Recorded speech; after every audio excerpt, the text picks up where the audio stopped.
Beleza, então pessoal, passada a nossa primeira aula, demos uma pequena introdução aqui, como é que funciona o nosso MVC, né, os controles, os modules. Se você olhar bem isso aqui, pessoal, você consegue perceber nitidamente, por exemplo, que quem é o dono da situação aqui é o controller, né, ele que realmente é o chefão aqui, como o próprio nome diz, né, controller, ele vai controlar todas as ações, todo o fluxo aqui dos dados, tá ok? O model simplesmente a função dele então é fazer acesso ao banco de dados e retornar essa informação ao controller. Veja que ele não retorna nada nem ao usuário, certo? Ao view não faz nada, certo? Ele retorna ao controller. Esse, por sua vez, é que vai estar gerenciando essas informações, voltando para o view, então que é o que o usuário estará enxergando. Então fica uma coisa bem interessante, e aí tu pode perguntar, bah, professor, mas então, e tudo aquilo que o senhor ensinou lá no curso de ASP.NET sem programação em camadas, então que lá não serviu para nada? É, claro que serviu, às vezes tu quer fazer uma coisa rápida, né, uma coisa assim, não tão complexa, né, uma coisa mais simples, vai ali, usa o ASP.NET Web Forms, que nem eu mostrei aqui, ó, que é rápido, é fácil, tá certo, pessoal? Então, é claro, né, pessoal, que no momento que você consegue, que você tem conhecimento de trabalhar com Web Forms, que é o que eu ensinei aqui, e aí depois você trabalha, sabe também trabalhar com MVC, você vai saber quando usar um e quando usar outro. Mas assim, ó, falando rapidamente, quando que tu vai usar MVC? Por exemplo, quando tu tem que ter um controle assim absoluto sobre o teu HTML, você vai usar MVC, tá certo? Quando você não quer, por exemplo, manter um código muito grande, porque aqui no Web Forms, se for olhar aqui os fontes, ele fica meio grande, então nesse caso aqui, se você não quer deixar tudo isso aqui na mesma página, então você vai ter que usar MVC, tá ok? Então, no caso do MVC, você separa então todo o design do código e da camada de acesso a dados, tá ok? Então, quando você quer diminuir o tamanho das páginas geradas lá que você fazia no Webforms, você vai ter que usar o MVC porque vai ficar totalmente separado. Muitas vezes tu tem ali uma equipe de trabalho muito grande, então você vai poder então realmente separar a tua equipe em partes, né, para trabalhar dentro de um mesmo projeto, tá ok? Às vezes tu tem um projeto que tu precisa estender ele também, nesse caso tu vai conseguir melhor usando o MVC, tá ok, pessoal? Então é bem interessante aqui, e conhecimento é conhecimento, né, pessoal? Então não é uma coisa difícil, você já trabalhou com Web Forms, vai conseguir trabalhar tranquilamente com o MVC, apesar de que ele muda assim drasticamente a forma de você programar. Então tem muitos conceitos novos, por exemplo, rotas, tudo isso tudo isso nós vamos estar vendo isso aqui neste curso, tá ok, pessoal? Mas vamos lá, vamos entrar aqui e vejo que não vai ser nada assustador, nada difícil, pode ficar tranquilos. Olhando novamente o nosso projeto aqui, eu vejo que ele tem algumas pastas aqui. Eu vejo que a maioria já é conhecida, que a gente viu no curso anterior, webconfig, global, né? Tem aqui, o que tem de diferente aqui basicamente o controllers, models e views. Tá certo? Então, você se lembra que aqui também nós tínhamos o app data, né, que continha então os arquivos da base de dados que nós criávamos, tá certo? Aqui não tem porque, aqui nesse momento não tem porque eu criei ele vazio, empty, e então eu não tenho nada aqui ainda com banco de dados, senão eu colocaria então um app data que conteria então esses arquivos. Então veja que aqui nós temos aqui esse content, que ele na verdade contém arquivos estáticos, por exemplo, veja que tem aqui o arquivo CSS, tu poderia estar colocando aqui, por exemplo, imagens, tudo que for estático você colocaria dentro deste content, tá ok?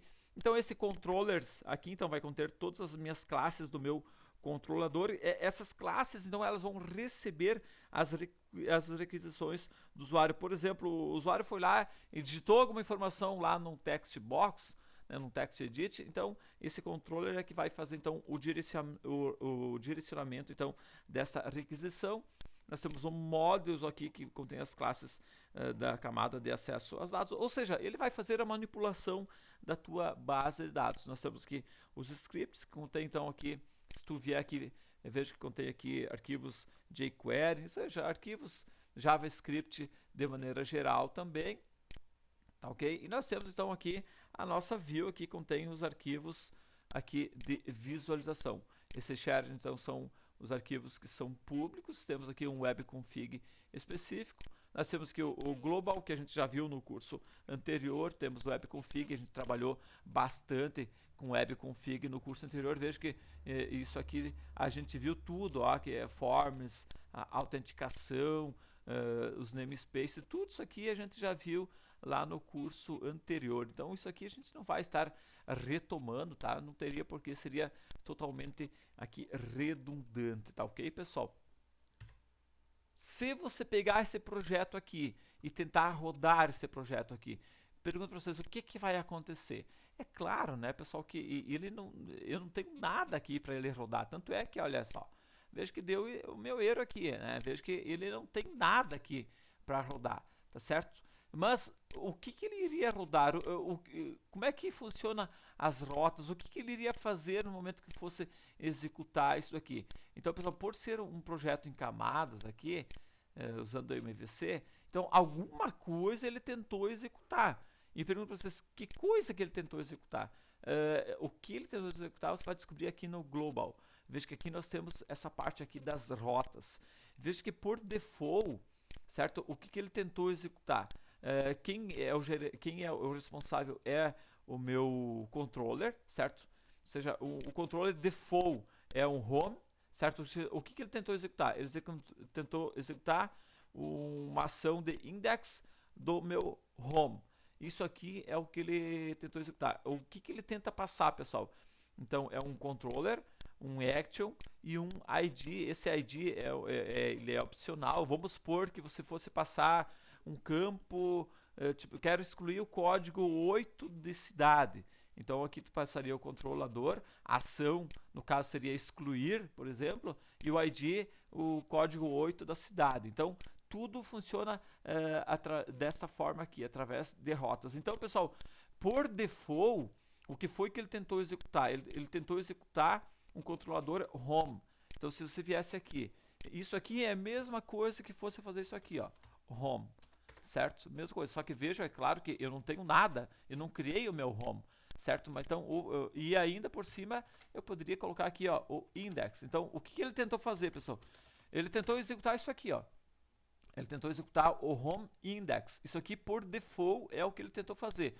Ou seja, se eu não colocar nenhuma informação aqui dentro, certo? O que ele tentou executar foi exatamente o home index, que é o meu default. Tá certo? Isso aqui é o meu controller default que ele tenta executar. Como eu não tenho nenhum controller aqui, ó, vejo que está vazio, certo? Então ele não, obviamente que ele não executou nada. Então o que nós vamos fazer, pessoal?